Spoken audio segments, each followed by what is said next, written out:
Hey, I'm Dusty, friends call me Moose. I'm the dude behind cameratips.com, and in this video I want to talk to you about SteadyShot on the Sony a6000. Now SteadyShot is Sony's way of saying image stabilization. So when you handhold your camera, the lens is making shifts to help stabilize the shot, to make things a little bit sharper.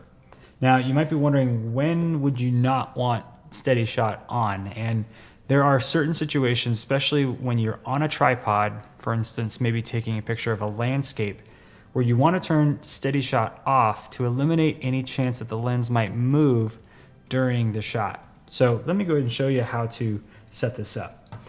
If we jump into the menu, we're going to go ahead and navigate to this first tab, and then we're going to go over to page 6 and then down to SteadyShot.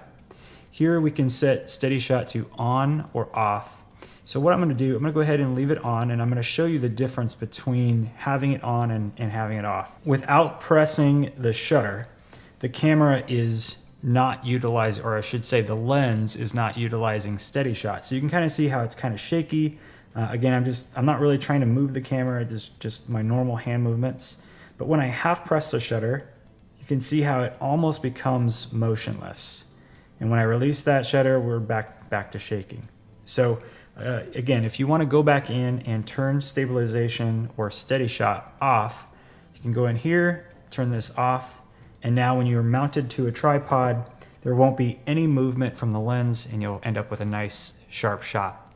Now, if you're still trying to figure out this camera, maybe you're unsure of which settings to use, I actually just released a set of really simple cheat sheets for the Sony a6000 that show you the exact settings I would use for common scenarios like portraits, sports, landscapes, and more. You can kind of think of them like recipes. I show you which shooting mode, which exposure settings like aperture, shutter speed, and ISO. I also go over the autofocus modes I use depending on the subject or scene. So if you want to check those out, I'll put a link down in the description below. Until next time, thanks for watching. Catch you later.